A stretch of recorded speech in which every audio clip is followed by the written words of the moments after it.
Step one of the call structures for reaching out to decision makers is your introduction, right? So a refresher on that, few key pieces, right? If you go through the material, the opening's pretty straightforward every single time, right? You introduce yourself, first name, last name, you say hometown, you let them know a proximity statement, so just over here in Indianapolis, whatever, and then you ask them how they're doing. So, keys is that you got to understand why you're doing those things, right? So first name, last name adds credibility. Just saying hometown does not give them enough information that they can immediately tune you out. So just let them know you're from hometown. And then giving a proximity statement also helps add a little more credibility on where you're located and where you're from. And then the reason we ask, how are you doing, is to gauge their mood, right? You've never talked to this person before. It's your first call with a decision maker. You kind of want to understand what type of person you're talking to, and asking that simple question will give you at least an indication. Are they in a good mood, a bad mood, busy? Are they talkative? Are they jovial? And that's going to tell you what pitch, what your introduction value statement pitch you can use. The last thing we do before we get into giving them that introduction, that value statement, is we qualify their time, right? These people are busy, right? The managers, VPs, directors, they got a lot going on. They're wearing multiple hats. Some of these guys are running around their warehouse all day long. You need to qualify them for their time. So asking them, did I catch you at a bad time, is the proper way to do that, because no is the answer we want from them. No is easier to say. We're all pre-programmed to say no more. So that first section of the introduction, you don't have to be extremely crafty.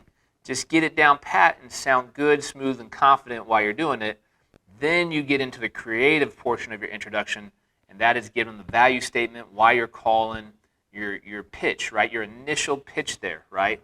It should be, maybe as short as 10 seconds, maybe as long as, 20, 25 seconds. But essentially, as you go through your material, it asks you to write and create 3 of these based on the foundational ones and the information we've given you. Why do you need 3? 1, so you don't sound like a robot every single time, sound like you're just a guy on the phone or girl on the phone just repeating a pitch that you're not excited about. And 2, because you need to test things out every single time you make a call to figure out what's working, what's sounding good, what's helping you flow into stage 2.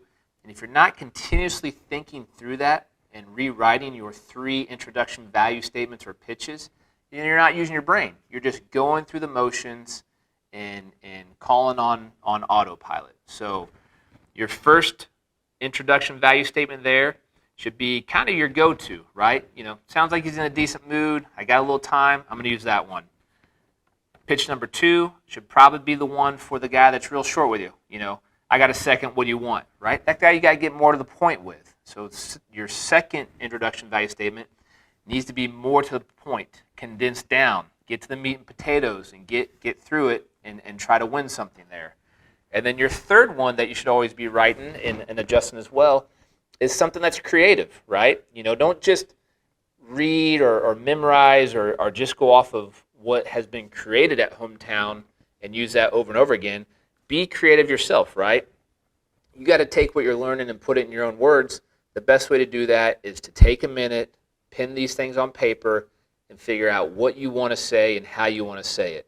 If you just get on the phone and wing that first 30, 45 seconds, minute of the call, you will get a lot of no thank yous right away. So getting that first minute right is incredibly important, and it takes some thought, it takes some continuous improvement, and you got to get a pen and paper out, and you got to write down what works for you. So that's step 1 of the call structure, and let's try to sharpen up there and grow there every time we make a call.